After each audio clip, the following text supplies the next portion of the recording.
When we talk about what a trailblazer is, it's usually associated with the words pathfinder, pioneer, or vanguard. So how about we add change agent to that?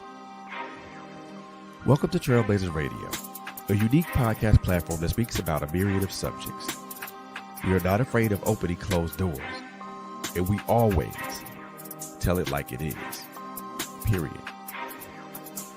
We are accessible on various social media platforms such as YouTube, Facebook, and Instagram. We're also accessible on various streaming audio platforms such as Spotify, Google Podcasts, and so much more. It is our mission to ensure that you are educated, entertained, and edified. And we thank you for tuning in to us. What's going on, everybody? How's everybody doing on this Monday afternoon? Welcome to Man Cave Conversations and the check-in. So this is going to be my first show coming back from surgery that I had on the 4th. 13 days in. I feel good. I feel wonderful. It's definitely it definitely feels good to be able to breathe again and be able to have a comfortable sleep. So um I feel good about that. I feel really good about that. But I want to thank you guys for those who are going to be watching now, and then those who are going to be watching during the replay. Just wanted to come up here for a moment or two. I'm not going to stay. I'm not going to be up here I'm not going to be up here. Not going to wait. Not going to be up here very long. But I wanted to talk about something that's I think that's vitally important for us as men. But also I think it's going to be something that's going to be very important. That's going to have very great importance when it comes to us as men, because sometimes I think um it is generally looked at, there's generally the consensus that we as men don't have emotions, and that's not even the case. That's not true. um some of us as men, and I'll put myself in this situation. We do have a difficult time navigating our emotions. And Miss Michelle, how are you doing? Thank you for tuning in. I most definitely appreciate you. Thank you so much for tuning in. Um, oh, gotta have you back. Gotta have you back on the show, Miss Michelle, because I know I've seen some of your posts on Instagram and Facebook, and also on TikTok. So yeah, we gotta have you back and talk about that. So let's chat about that. So one of the things I wanted to talk about is how and this is I'm I want to find the best way to put this without it being overly, without it being extraneous or difficult to understand or digest. Like I said earlier, some of us as men, not all of us, but some of us as men have difficulty navigating our emotions. Um, that stems from a great myriad of things. Whether it's through something that happened in our childhood, whether it's something that happened in our adulthood, or whether it's something that happened to us, recently or not so recently. But navigating through our emotions is something that we have a hard time doing. And I want to specifically I really want to specifically speak to me, how I found it difficult to navigate through how I found it, and then at times find it difficult to navigate my emotions. And there's I don't know where to begin, but I find difficulty in knowing or trying to understand where to begin with that. Um,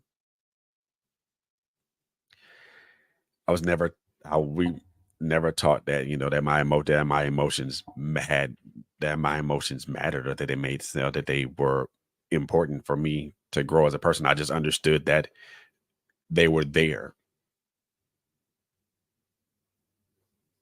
I knew when I was happy, I knew when I was sad, but I didn't understand the other emotions that came with that. Despondency, desperation, confusion, you know, all these other things. And so I wasn't taught the how can I put this, the spectrum of my emotions. Didn't understand how they were interconnected with my physical well-being or with my mental well-being. I never understood that connection until I got older. And that's why I say I find difficulty in find that's why I say I find difficulty in where I should begin. Where should I begin as far as the navigation of my emotions, or how did I come to the part to where I could safely navigate the turbulent waters of my emotions. If I had to start somewhere, if I had to start if I had to start somewhere, it would probably be around 1996, 1997, somewhere up there, somewhere around that time. Um, and I know those who have tuned into us, those who have watched us, those who have seen those who have watched us. I've told this story several times. Um, being incarcerated for um, domestic or spousal battery was a rough thing for me.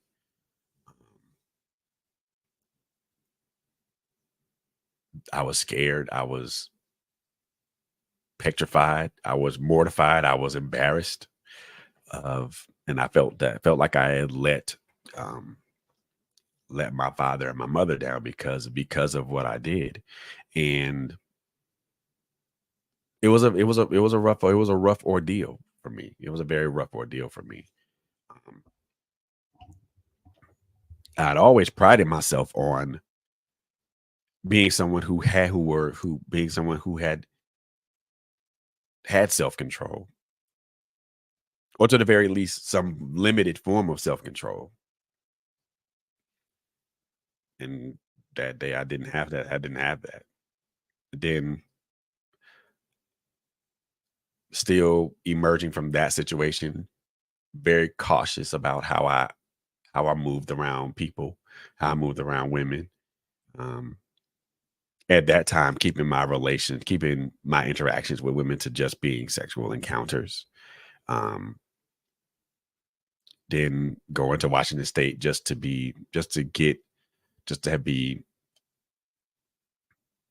in a situation to where I was mistreated by someone, and then having to remove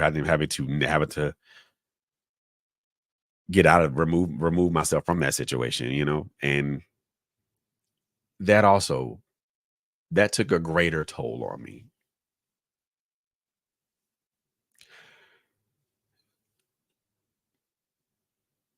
I felt weak, felt unworthy, felt not wanted, felt not desired, not anything, which led to the um, my first attempt at removing myself from this plane of existence. Unsuccessful, obviously, since I'm still here.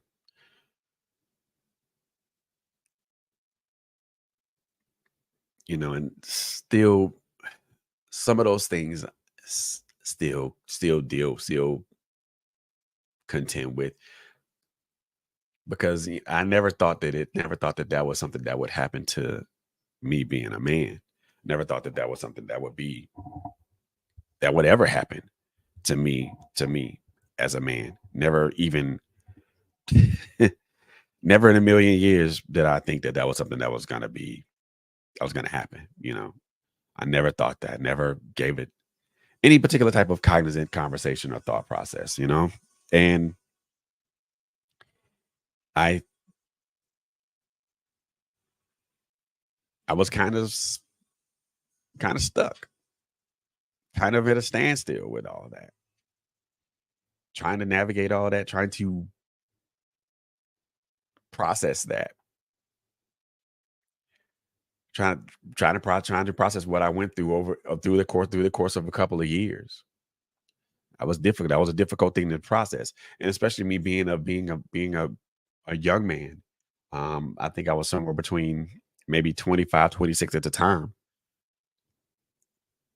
So that was hard for me to that was hard thing for me to process. And then, I mean, then going through the things that I went through in California. mm, those were hard. Those were some rough years. Um, those are some rough times. And you try your best to try to you try your best to try to, you know, navigate through those things. Oh, thank you. Thank you. Don't get me up here having a getting me all misty eyed. I mean, this me talking about this right here is already putting me through that, putting me in that vein, really. But thank you. So it was difficult for me to navigate, try to make sense of all that and put that in some form of perspective, some form of understanding. And I couldn't.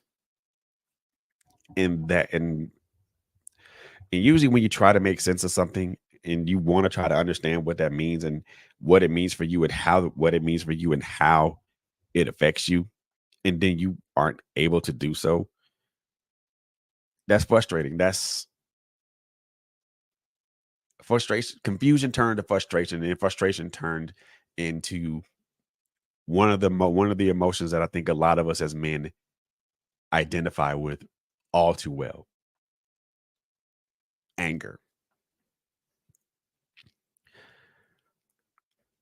And everything for me was either an angry response, whether it was some words said in anger or was a an angry physical reaction. And that that made a lot of people very wary of wanting to be around me, especially at that time. I'm 24, 25, and I'm navigating being put through that ordeal, and then also surviving, surviving, surviving an attempt to remove myself from this plane of existence. Not to mention, not to mention dealing with issues with my family. Um, trying to reconcile a relationship with my father, and trying to understand reasons as to why my mother and my father's relationship wasn't no longer a big no longer existent, and trying to navigate the emotions that came with that. Understanding that my father had uh remarried, and things of that nature, and trying to come to grips with that, but with that. And even in that in that in and of itself was difficult. There was a lot of anger there, a lot of anger, a lot of resentment, a lot of questions that at the time were not properly answered, questions that were dodged. And it was a lot, man. There's a lot to take in, a lot to digest, a lot to um come to grips with. And again, that was difficult. that was difficult. That was a difficult transit. That was a difficult thing for me.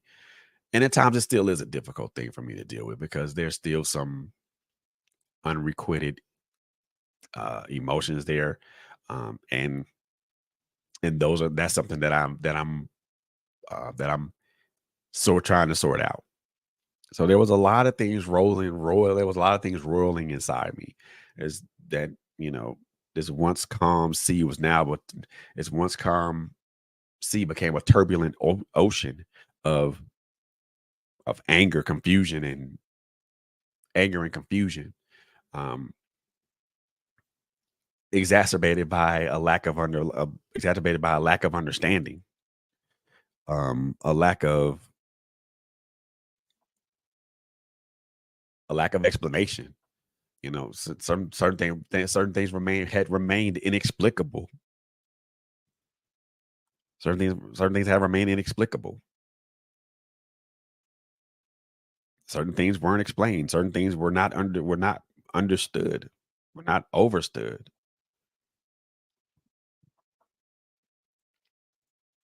Certain actions were taken to put certain people in a different light than others. And though it was a noble gesture and things of that nature, it though it was a though it was noble in gesture, the act in and of itself just brought about more anger, just brought about more confusion, um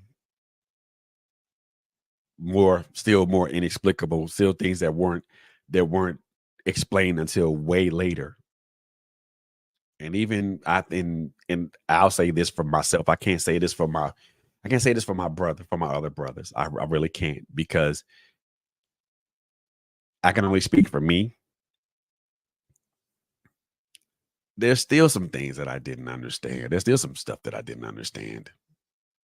Uh yeah, there's still some stuff that I didn't understand. And the simple fact of the matter is because and it wasn't that I did not want to understand.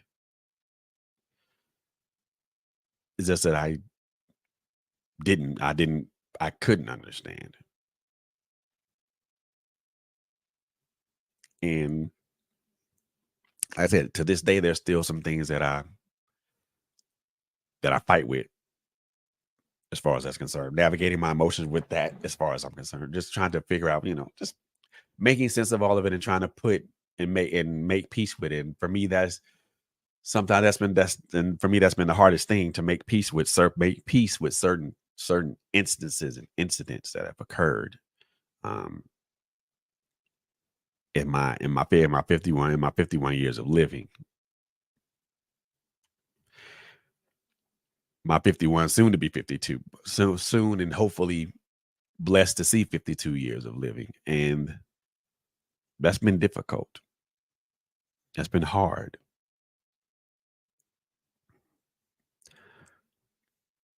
You know, being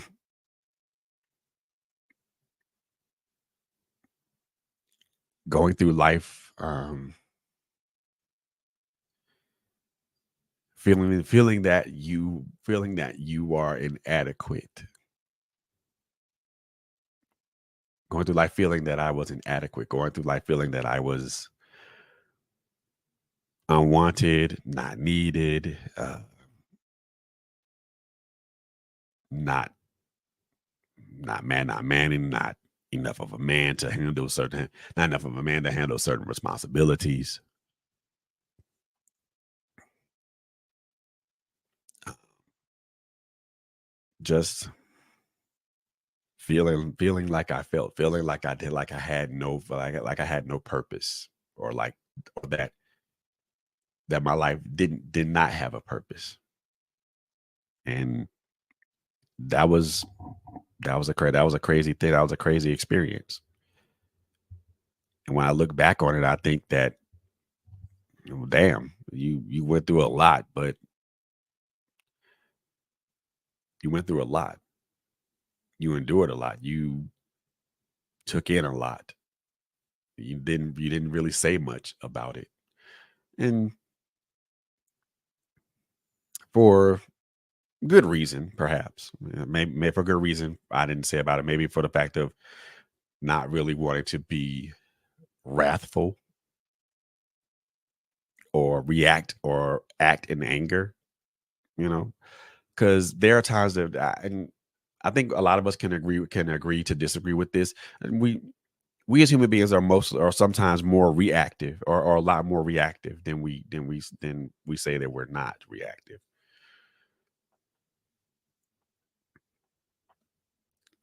Most of my reactions were mostly angry outburst. Um,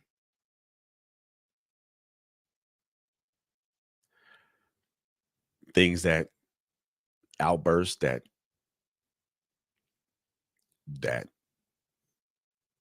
that extracted a cost. Just like I've always said, choices have consequences. Actions have consequences.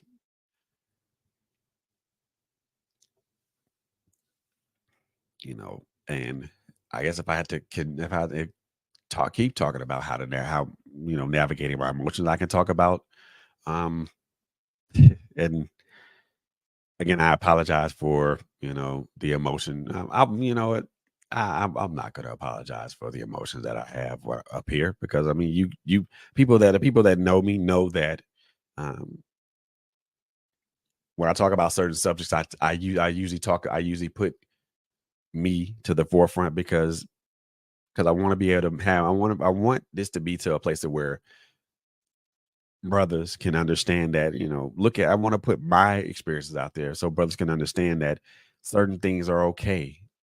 Certain feelings and navigating and trying to and certain things are okay.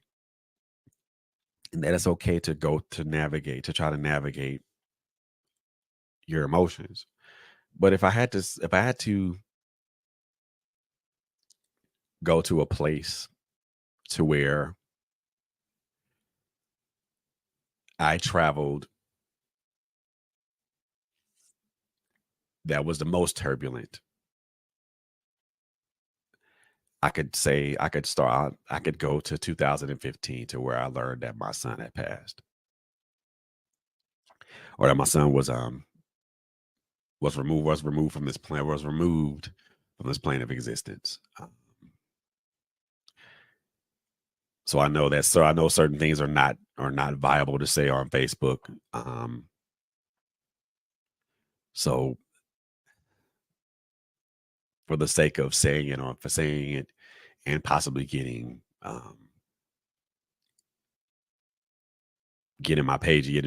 my page and other folks' pages shut down, I won't say it. I'll just say that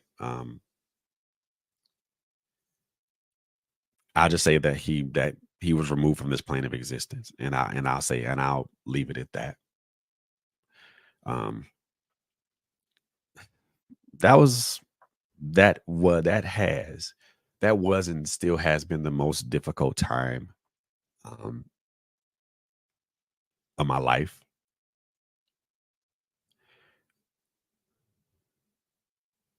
and for obvious reasons,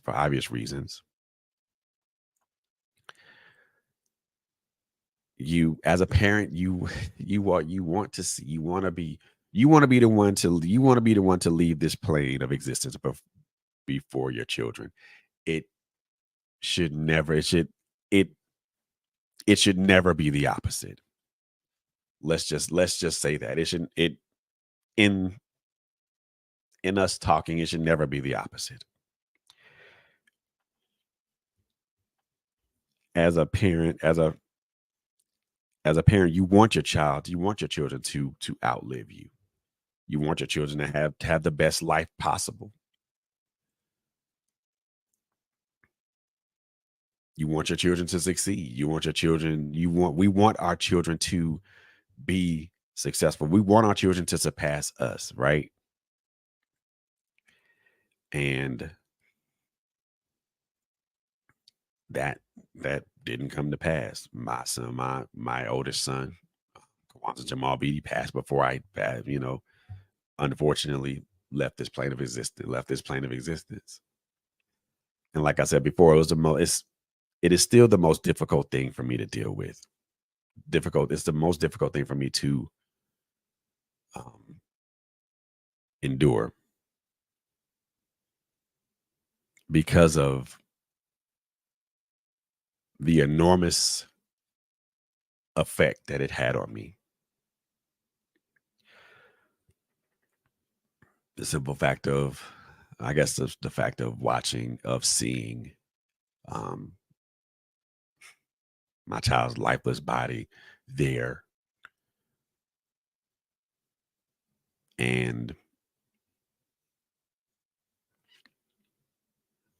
when we went to the funeral, to the burial site, to where he was to be laid to rest, the the painful and stark reality finally hit me that he wasn't coming back from this. He wasn't gonna recover from this. He wasn't gonna bounce back from this. He wasn't gonna recover from this. He wasn't gonna bounce back from this. And he wasn't going to be around to see his granddaughter, his daughter's birth. The reality of that hit me like a ton of bricks.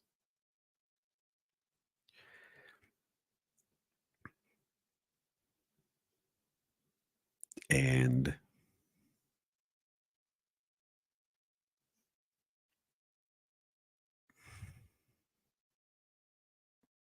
I I tried to keep those emotions hidden. I tried to keep those emotions hidden, but they manifested into one emotion that I was familiar with and that I was comfortable with dealing with, which was anger.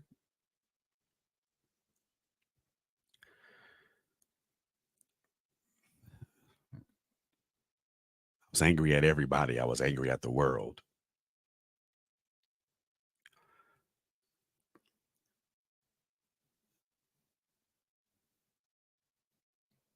I was angry at God. And more importantly, I was angry with myself because me being his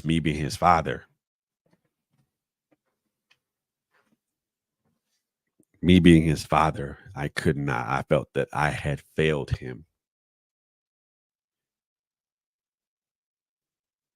that I wasn't able to protect him from from that particular thing.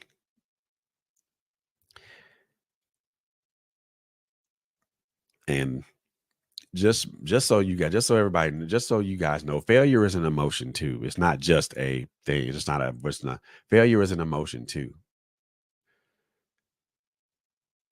I I felt like I failed him. And that brought about an even starker reality,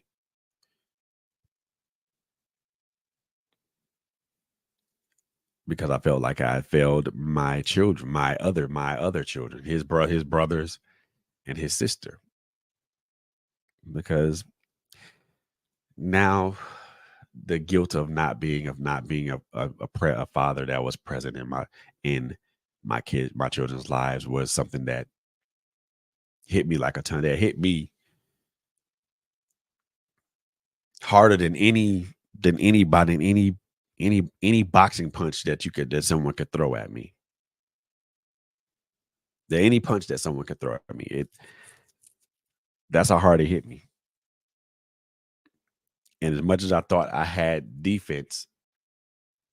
some sort of defense for it, my defense was inadequate.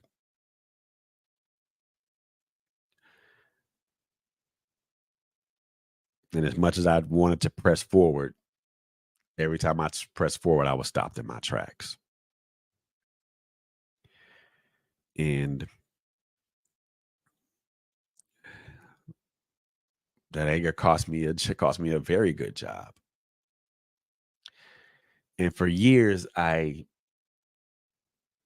dealt with that anger, that despondency, that anger with God, that anger with myself, that anger with the people who perpetrated the person who perpetrated the act, and the people who said that this act was justified. I'm not naming any names. It's name calling at this point. Name calling at this juncture is pointless. So I'm not calling. I'm not naming names.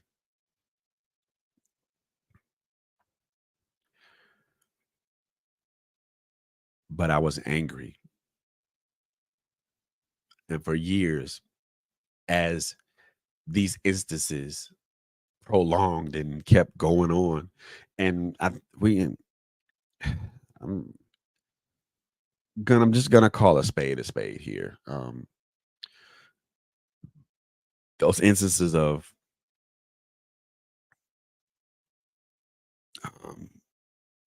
those instances of violence that went on, and I kept seeing those images. I kept seeing those images on TV, on TV, on my Facebook news feed, um, and that's all I saw up and down my timeline. And here I am, here I am,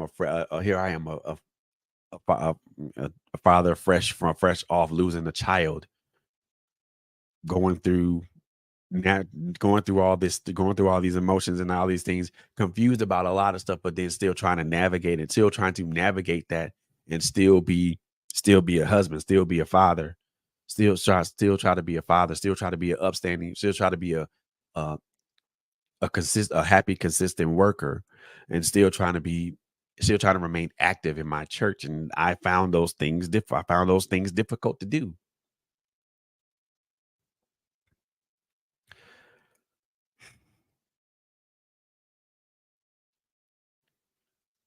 I found those things difficult to do. Hey sis, how are you? Thank you for tuning in. Glad you could come aboard. Um,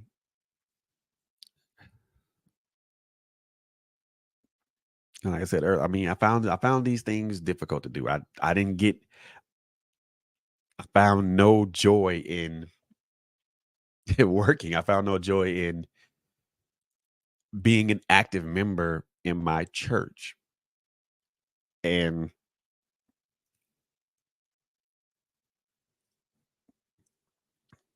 and I it, the,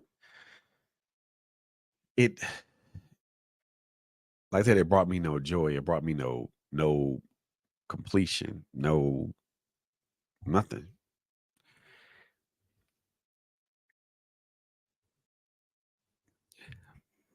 Thank you, sis. I appreciate that. I really, really do. So how should a person navigate all this stuff? How am I supposed to navigate my emotions while still trying to be a productive employee, a content and active member of my church, and a loving husband and father to to my spouse and children at the time.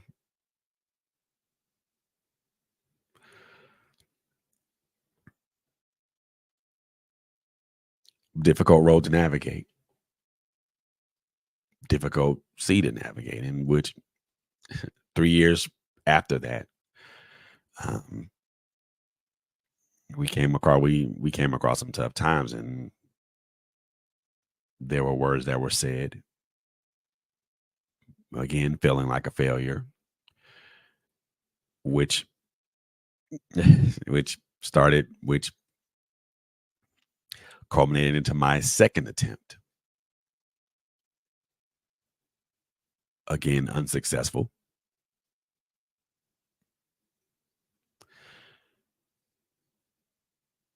But it left me with more questions than answers.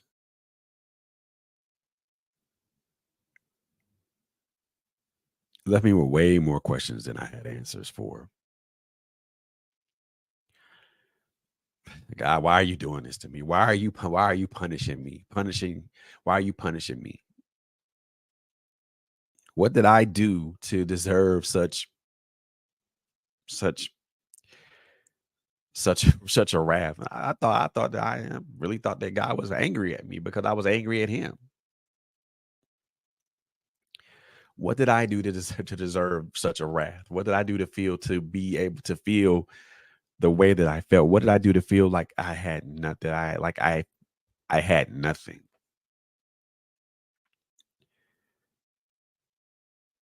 Why what did I do to feel like such a failure? What did I do to what I do to deserve all this?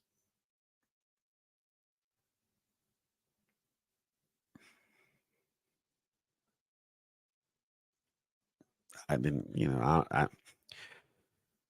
to this day I didn't get an answer. I haven't gotten an answer for that question, and I don't think I ever will get an answer to that question. And at this juncture in my life, I'm okay with that.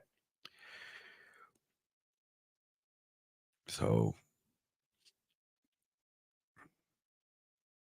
for me, after that attempt, life went on.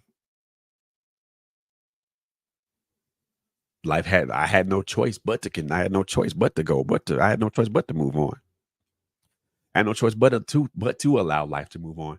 Despite me trying to do my best to navigate my emotions and trying to figure out what the hell is going on with me, life still had to go forward. I still had to get up and work. I still had to um show up on Wednesdays and Saturdays and Sundays at church.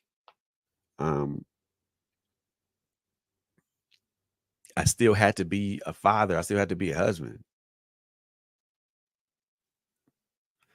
Just because you feel a certain way, life still has to move on. I still had to be a productive worker. Still had to be a husband. Still had to be a active and productive member of my church at the time.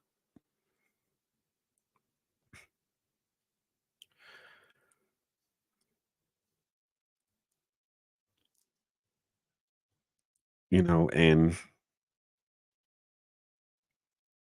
feeling as if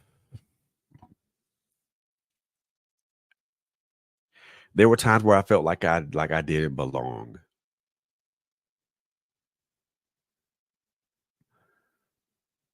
That was one of the more outside of the anger, outside of the despondency, um outside of the anger, outside of the despondency, outside the feeling of futility, outside of the all those other emotions, outside of the desperation, I literally felt like I did not belong.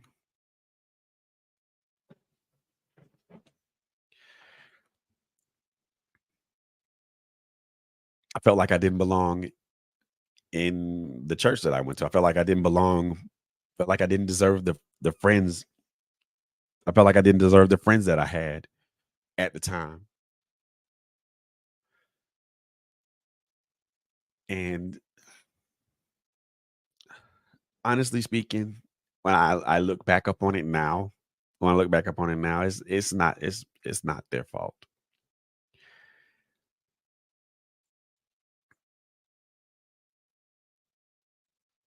It wasn't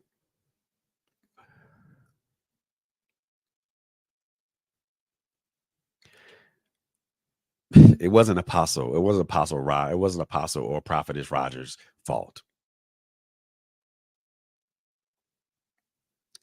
that I felt that way. It wasn't anybody's fault that I felt that way. And the answer to your question is why I felt like I didn't deserve them, because honestly speaking, I felt like I didn't do enough to deserve them. I felt like I didn't do enough to earn or retain their friendship. And again, this is just a thought process of mine. You know what I'm saying? I didn't feel like I didn't do enough do anything to earn or retain their friendship. I felt like I wasn't doing my part in the friendship. Friendship is supposed to be a two-way road, right?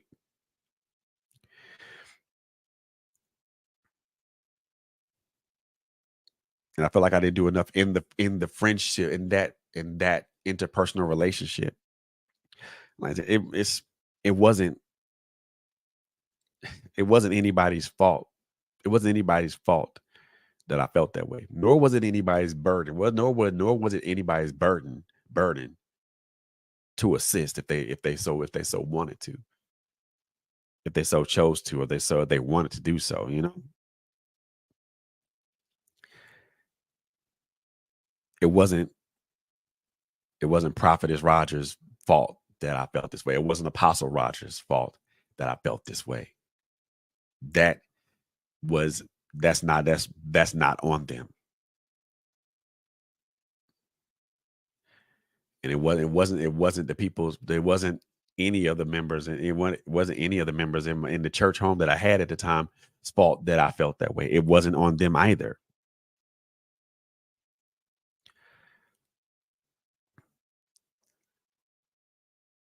I'm the one that put distance to people. I'm the one that I'm the one that pulled myself away from that put distance to them, to put distance to those people. I'm the one that pulled myself away from those people. I'm the one that um separated myself from those people. It wasn't on them. Though at the time, at the time I blamed them. I blamed them, not just the people that not just the folks in my church, but the people that I was friends with. I blamed them for being insensitive.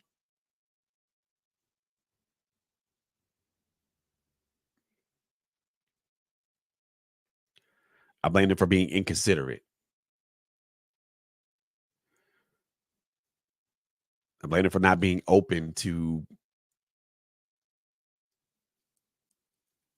what I was feeling, or at least to the very least try to understand what I was feeling.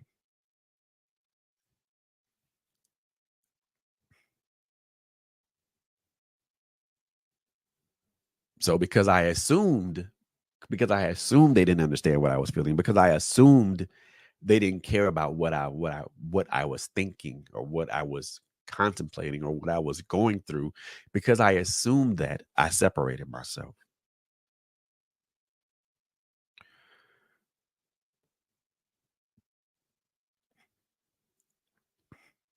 and I pulled away. Became very antisocial. You know, didn't really want to talk to nobody, and didn't really want to be participatory and things of that nature. I mean, though I did so. Yeah, there needed to be a conversation there, LHG, but at the time I wasn't open to it. I'm gonna straight out say it, and straight out say it and admit it. I wasn't there should have been a conversation there, yeah. But at the time I wasn't open to it. I wasn't open to it, because I had been content with feeling the way that I felt at the time, which was angry and all this other stuff. I was content in that. And my thought process was, they don't care about me, so why should I care about them?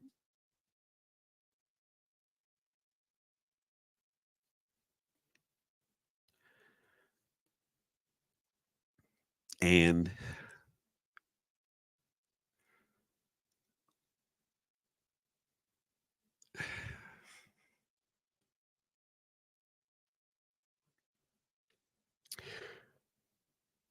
one of the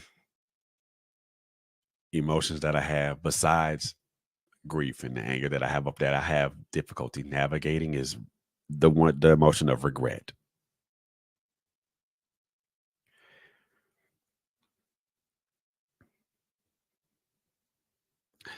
I re- I regret feeling that way. I regret ever saying those things. I regret not being more open and more honest with what I felt at the time.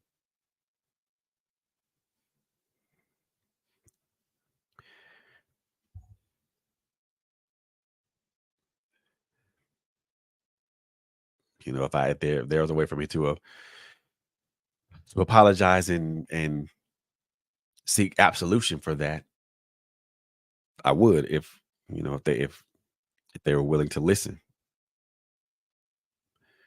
But also in the same instance, if they didn't want to listen, I would wholeheartedly understand because the onus is on me. It was all strictly all on me.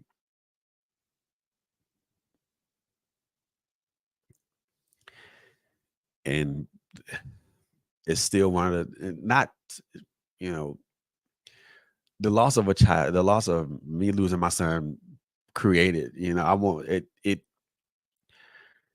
created it created a downfall. I won't even call it a downfall. It put me in a downward spiral that almost reached terminal velocity in 2020.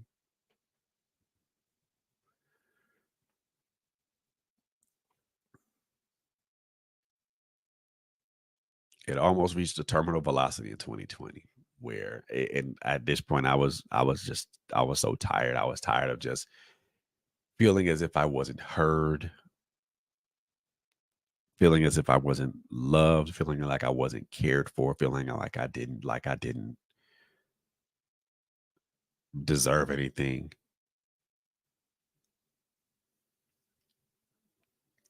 And all those things. So I made another attempt in 2020.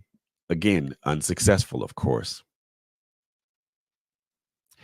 You think after you would think after 3 tries.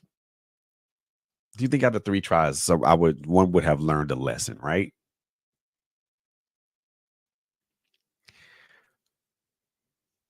No. No. Excuse me. And I'm laughing at that now because hindsight is 2020 vision, right? And I think after feeling like I was not loved, I was not cared for, I was not um, wanted, I made a conscious decision to try to change my environment. Part of that meant separating myself from the people that I known that I had known, people that I'd known, people that I had cultivated relationships with, um, friendships with, being separating myself from those people that I'd known for years.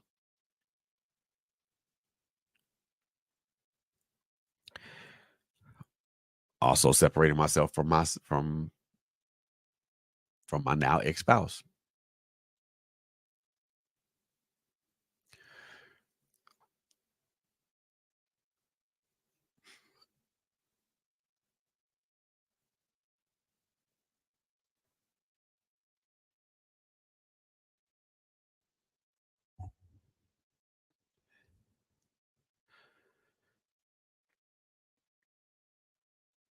That is true, sis. That is very, very true. And when you're in the heart of a situation, your view it's not even gonna be it was not even a maybe distorted. It is your view will be distorted because you're looking at it from the aspect of emotions. You're looking at it from the aspect of how you feel or how you don't feel.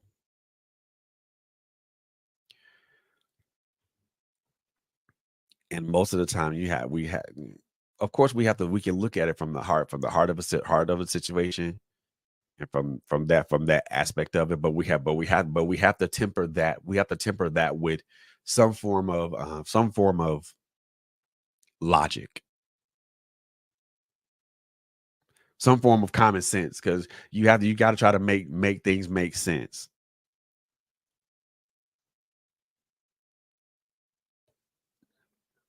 So, like I said earlier, in 2020, I decided to separate myself from those people that I assumed never cared. Now, there are things that I keep is extremely private, and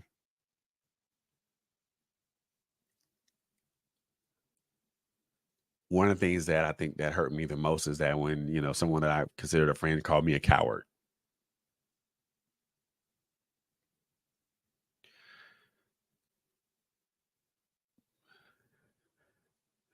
for not wanting to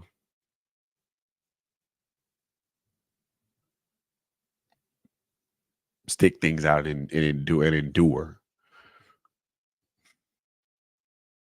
And that angered me, but it also hurt me to my core.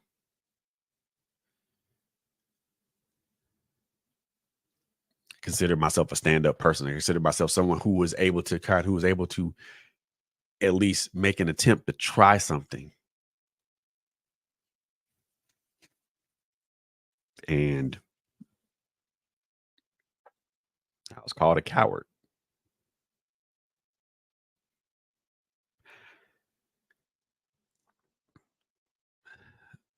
I never considered myself a coward in any way, any way, shape, or form. I don't consider myself that, but this person considered me to be that and thought that less of me to call me that, which is fine.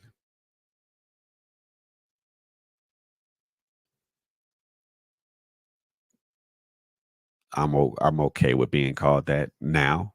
I wasn't okay with it then. I'm okay with it now because that's it's not who I am now. And it was never a it was never a representation of who I was. Maybe a representation of what someone assumed that I was, but be that it may.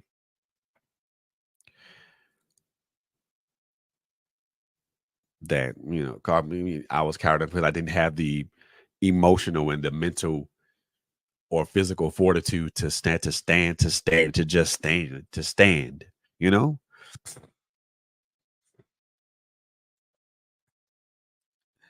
And that I was weak because I was weak because I chose to run, because I chose to quote unquote run,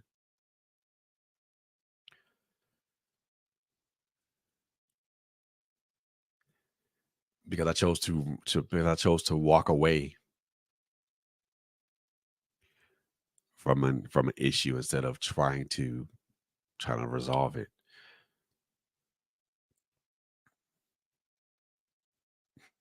I walked away from that with knowing that there was going to be backlash, there was going to be a lot of other things, and I was prepared for that. And as much as I told myself I was prepared for that, I wasn't. So now I'm navigating the emotions of a going through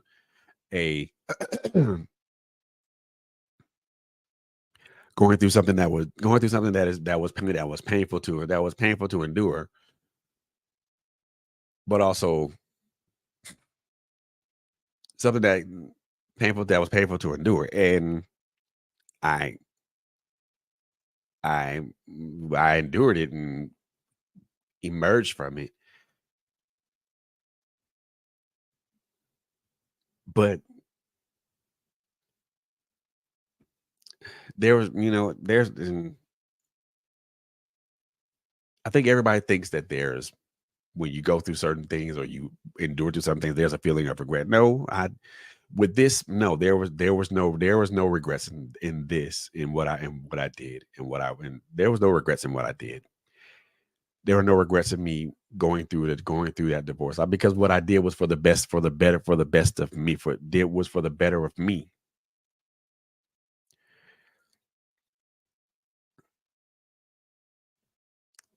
to continually feel like I wasn't being heard or being ignored or not being cared about the way that I would imagine myself to be cared about. That was I did that for the betterment of me. I said this in a podcast earlier. I said this in a podcast earlier with Shawan and somebody and with LSG and from other folks. How many times, how long is it before you find it before you get for the fight of for the fight that you have is kicked out of you? There's only so much fight someone can have before it's completely removed from them.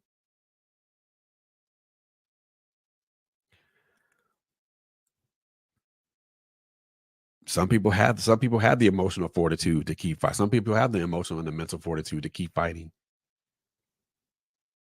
And emotional and mental fortitude to keep fighting is one thing, but if you lack the physical fortitude to keep fighting, then what's the difference in fighting? If you know you want to fight in your mind and you fight in your emotions, but your body's not capable or incapable of doing that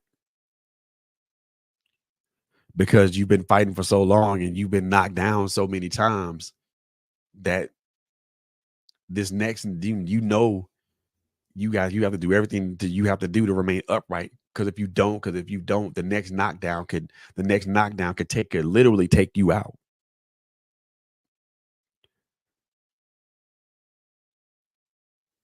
So,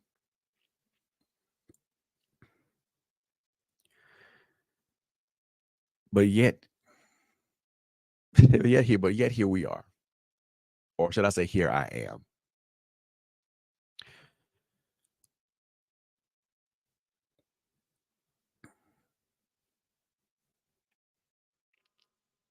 It was from, it was from that point forward that I decided to. It was from that point forward I decided to do better for myself, be better for myself.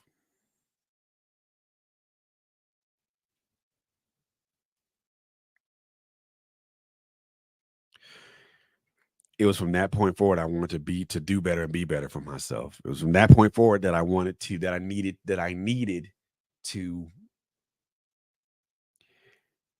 find some way to improve myself, to have someone help me navigate these things called emotions, right?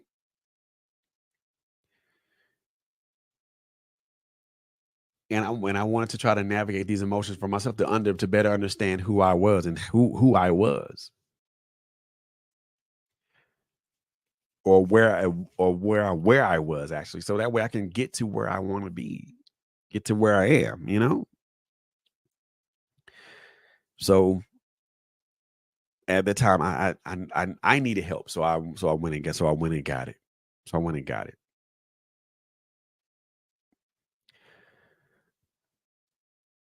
Understood, you know, that depression was something that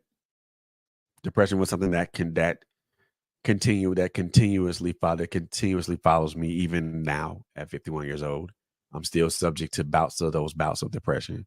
But what I didn't know is that, you know, anxiety and PTSD were something that were that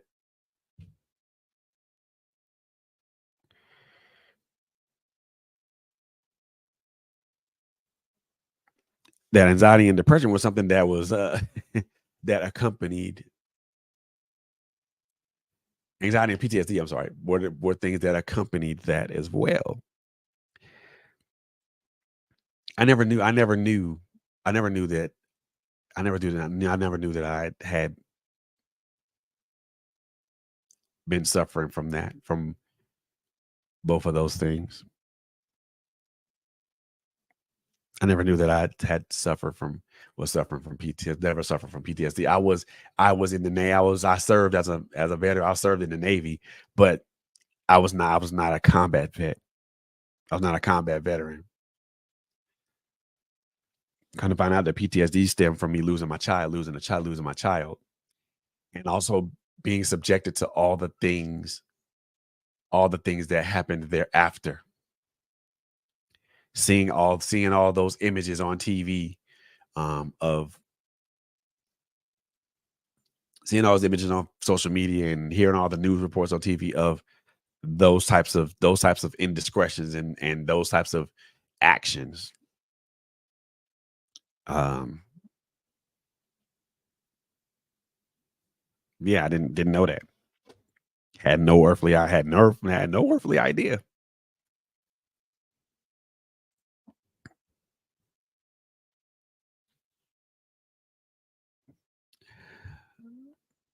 To learn about these things and to know that you said that you suffer that you I won't say suffer, to know that you are living with those conditions is how can I say this? How can I say this properly?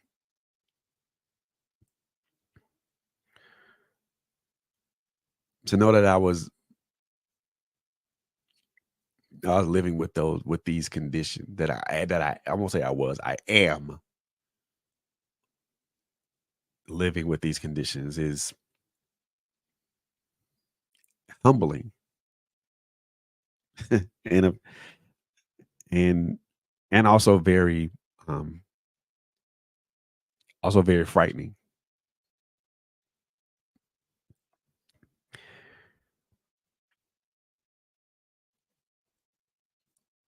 because I'm trying to understand because I'm trying to better understand what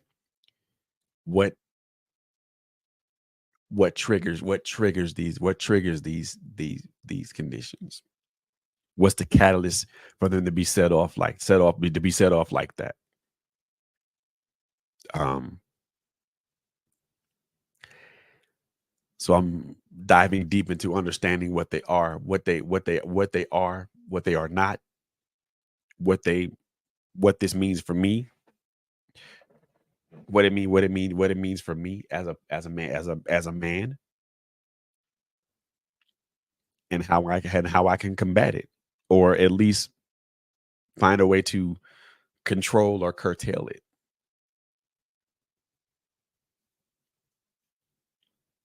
But also at the same time, looking for ways to properly navigate the sea of my emotions without having that emotional breakdown, um without having that emotional breakdown, without having that mental collapse.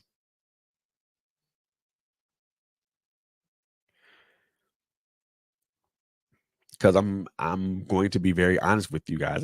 There are days there are I have good days. I have my good days. And on my good days, when I'm switched on, I am on.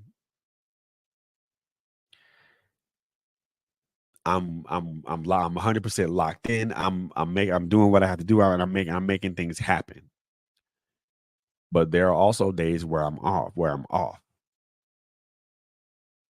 And when I'm off, I'm off. There are days where I've been despondent. There are days where there are days where I felt despondency. There's days where I felt despair. There are days where I felt fear and I felt and all and every and fear and everything else. And there are days where I have cried. there are days where and when I say cried, I mean I've cried uncontrollably and inexplicably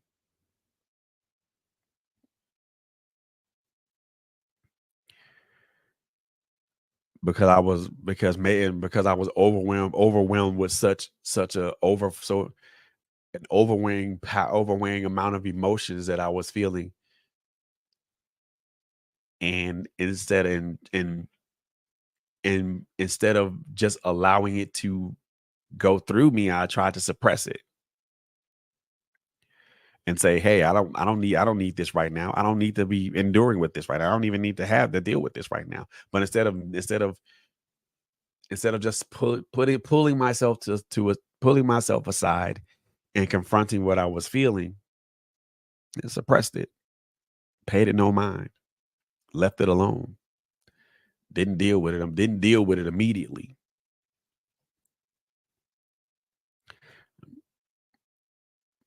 That's the wrong thing. That makes the sea that makes the ocean that I was traveling on much more turbulent.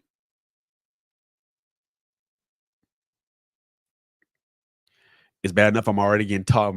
My ship is already getting tossed to and fro,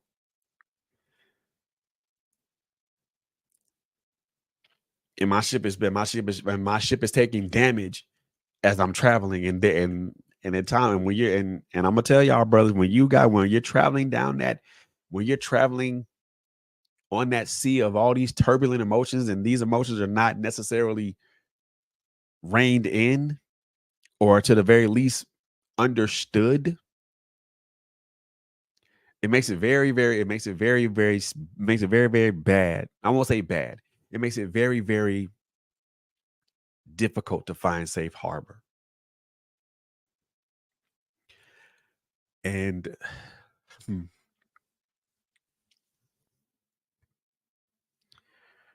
there were times where I could not find safe harbor.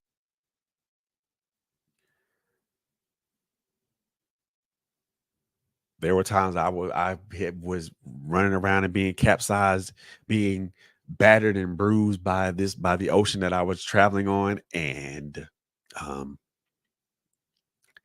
this ship that I was on that I thought was sturdy and was powerful and mighty, it kept taking damage, and it was on the verge of sinking.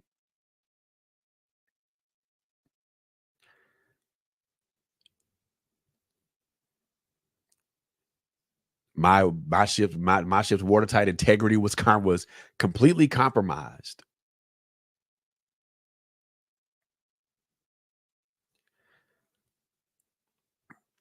because I had compromised myself by not actively dealing with not actively addressing and attacking and not actively addressing what I was feeling. Instead of just actively addressing what I was feeling, I said I just decided to put it away, which added more turbulence to an already turbulent ocean.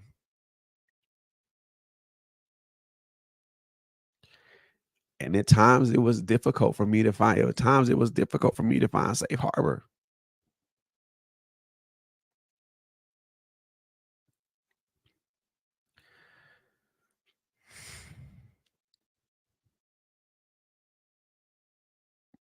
I say that because it had because it there it had it was difficult to find safe harbor, and at times it is difficult to find for me to find safe harbor.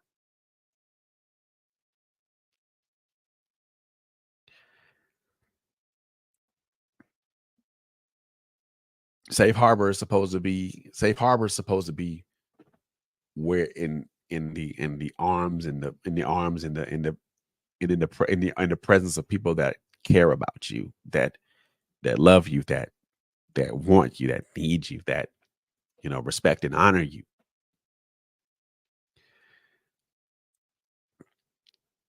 And that's all well and good.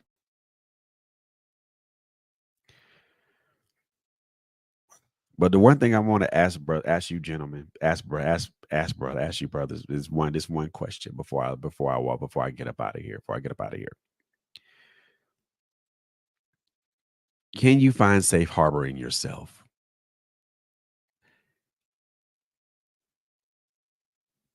Is there a place in your heart or in your mind or in your soul that where you can take your boat to, or you can navigate yourself to, and once you enter those oceans are going to remain calm regardless of what's being introduced into them.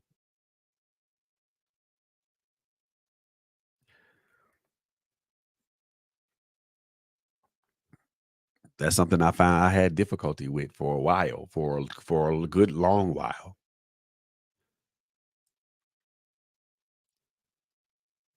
Wasn't able to find safe harbor. I mean, now I'm able to find safe harbor in people and amongst certain people that love and care about me. So I'm able to find that safe harbor, and I'm able to into that harbor, into the waters of that harbor, and I'm and never be impeded by what I got, by what's going on. But is there a place inside of you? Is there some place that's inside of you that you can navigate to, and it's a safe harbor, it's safe harbor for you? Navigating us as men, navigating our emotions is a difficult task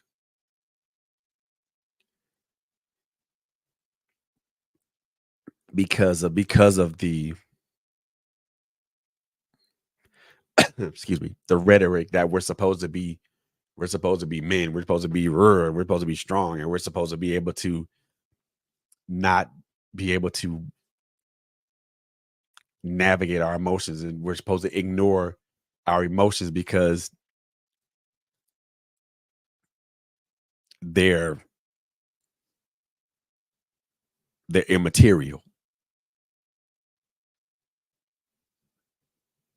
And a lot of and some of our sisters have been taught this, been told this. You can't you're not a you're and some of our sisters have been taught this, and a lot of us as men have been taught this as well. You ain't a man if you have you're not a man if you should display your emotions. You're not a man if you cry. They say real men don't cry. Well, that's a damn lie. Real men do cry.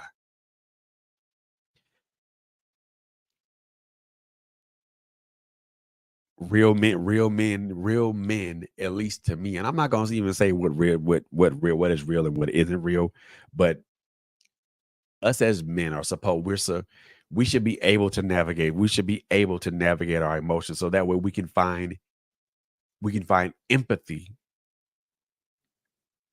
not only with ourselves but with other people.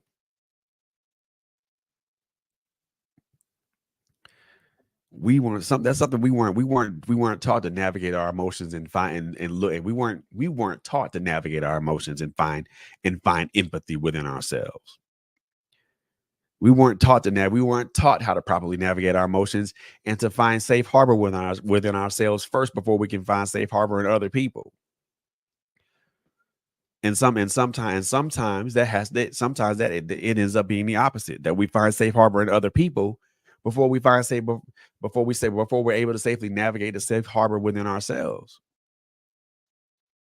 And again, both of those things are good. Both of those things are well and good because at least you're finding safe harbor. But we weren't taught that. We weren't given the blueprint to weren't given a blueprint to navigate our our emotions. We weren't given all that. We weren't even given the key to unlock all that. We weren't given the key to unlock all that. It took a traumatic event. It took For me, it took several traumatic events for me to even break down the wall to break down the wall of my damn emotions. It took several traumatic events to break down break down the wall of my emotions. And it took several unsuccessful attempts for me to understand where I stand in my emotions. Back then, I wasn't what didn't understand what they were. Wasn't strong in that. Now, now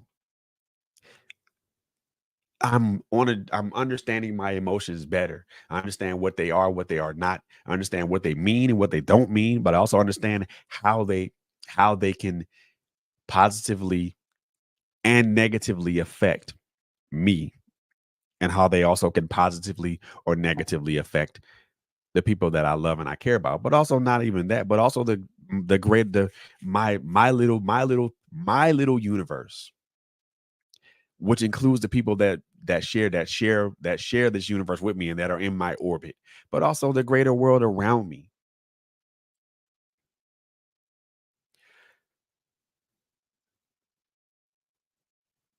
Back then I had no idea what it was or what it meant. Back then I didn't even I had no understanding.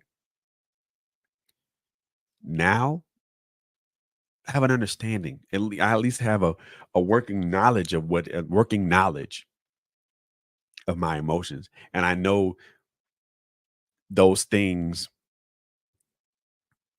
I'm better understanding those things that trigger those strong emotions for me. Now, do I allow those things to always trigger those emotions in me? No. But there are some emotions that we go that we have that we just have to acknowledge. We just have to.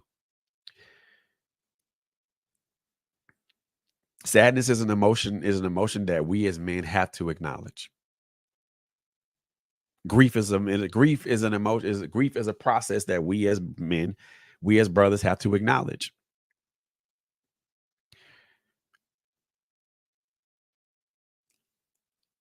And we have to be fully aware of that. And we have to be fully aware to allow ourselves to go through that process. We have to be fully aware to allow ourselves to feel what we feel. It's okay to feel. It's okay to be afraid. It's okay to be sad. It's okay to feel certain ways.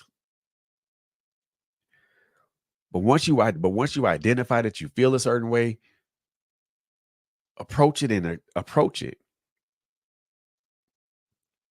Talk to someone about it.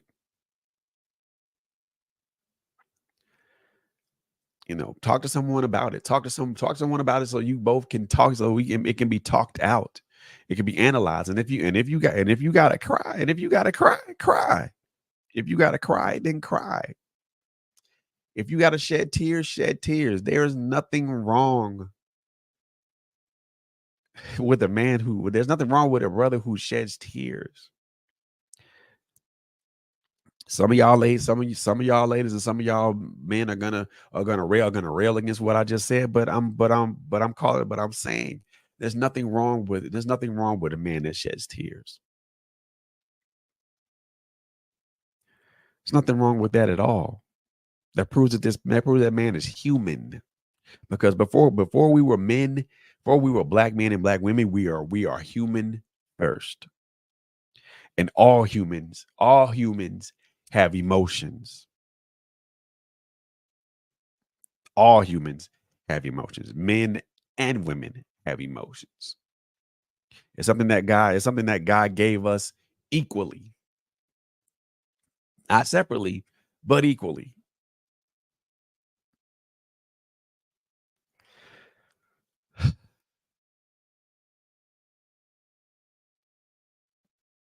That's that's my story, y'all.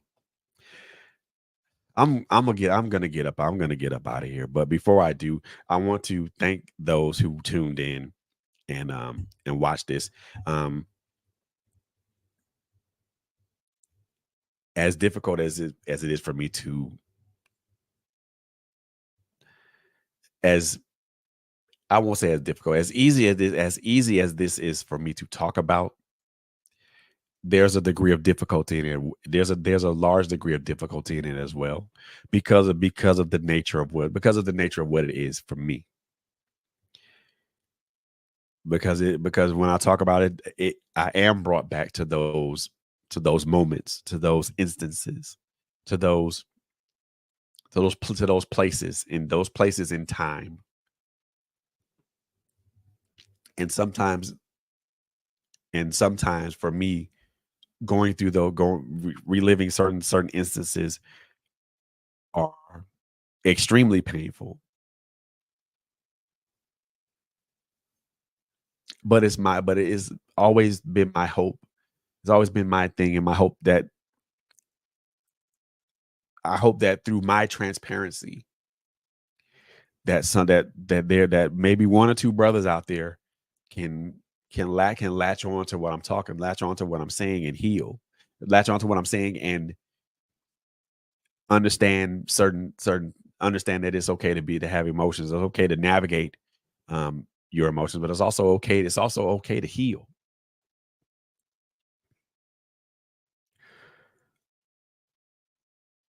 That's my hope through these conversations. That's my hope through um the things that I talk about. Um I know you guys mostly see me in the on an in the evenings, but since I've been recovering from surgery, I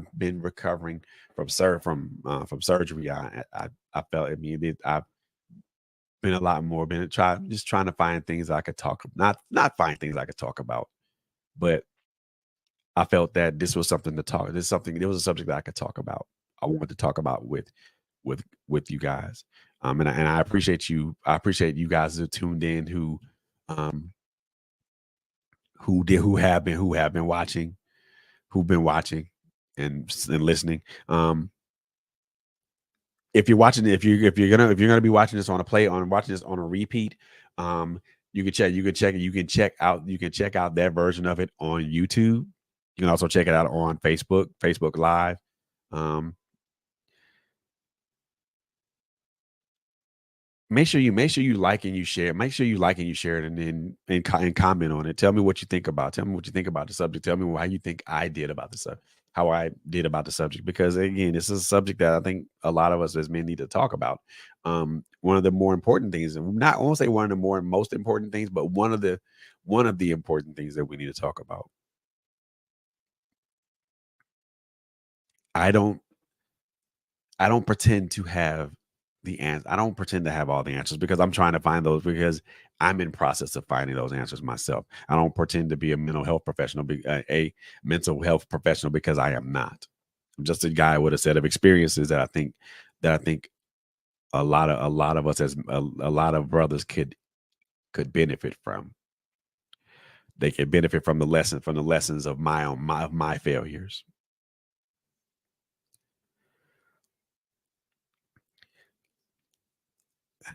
I said, I'm about to get up out of here, man. Continue to follow us, like and follow us on Facebook, Instagram, LinkedIn, as well as TikTok. We also have a Twitch page. We also have a website page on at www.trailblazerradio.com. And we also got merch, y'all. Yeah, we got merch. So make sure you go to our website, www.trailblazers with a Z.com /shop. You will find our shop. We have t-shirts, we have hoodies, we have coffee mugs. I am looking to try to add some new merch, at least before the week is out.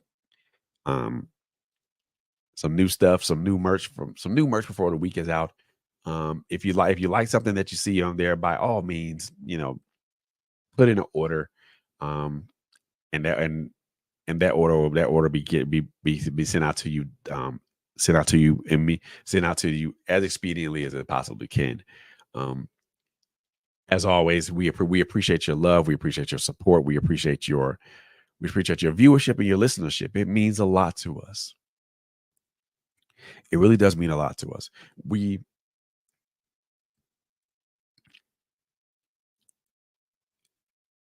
I enjoy I enjoy I enjoy coming I enjoy being in front of this microphone and being in front of this microphone. I enjoy being in front of the camera. I enjoy being in front of you and and having an honest conversation. Um, I honestly enjoy it. I enjoy it because it because talking about it to you guys here, and then you guys, conversing with me in the chat, but also afterwards, it brings about some revelatory knowledge to me because maybe there was something that I missed, or maybe there was something that I didn't catch.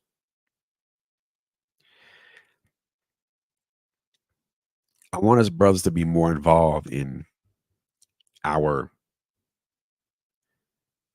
our mental and emotional well-being. I want us to be more involved in how we see ourselves and how we see ourselves. Um, that's the reason why man cave conversations exist. It is a safe space for you as gentlemen, as men to come in and express how you feel about a situation.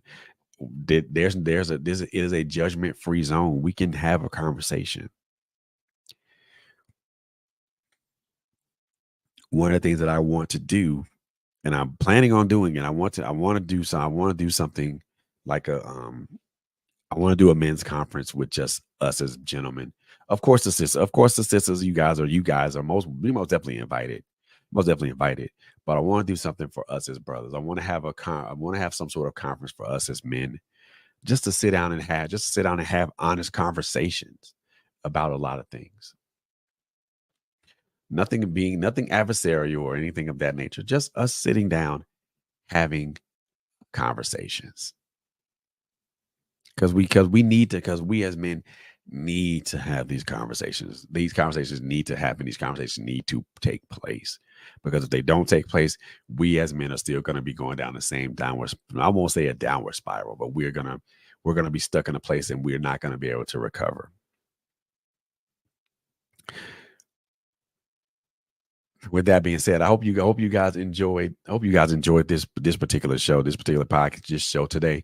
As well as if you guys enjoyed the show earlier this morning with Latanya Harris Gooden and um and her guest earlier with Power Hour.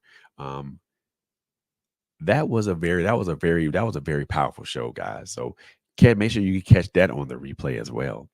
Also make sure that you catch um Miss Good and tomorrow with with Girl Chat Weekly, and hopefully Mr. Tony Wade and Kites or Rodriguez will be back on with their shows.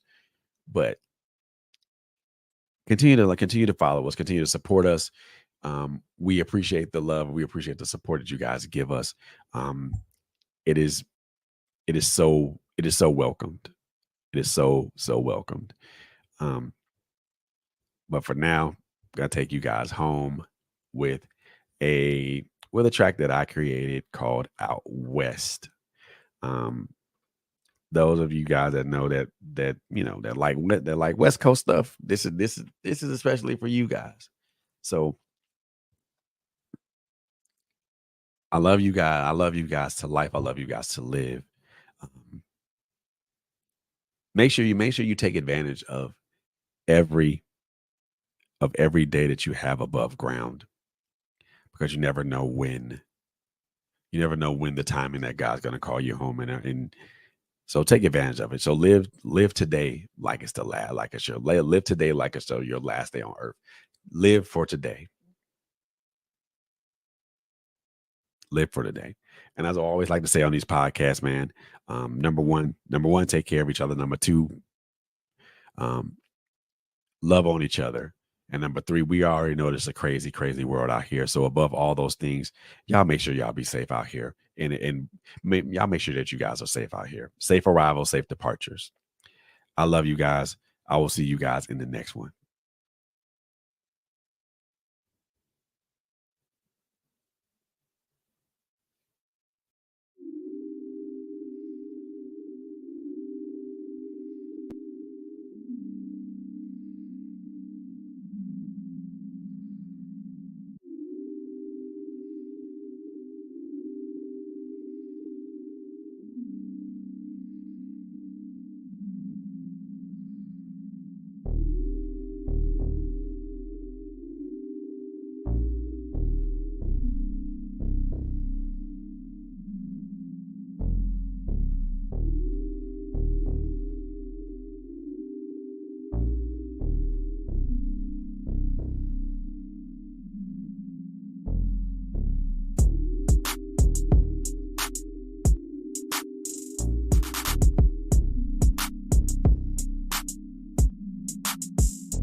Trailblazers Radio has merch. Check out our website, www.trailblazersradio.com/shop to check out our store.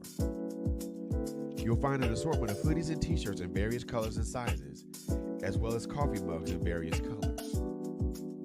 Again, check out our website at www.trailblazersradio.com/shop to check out our merch.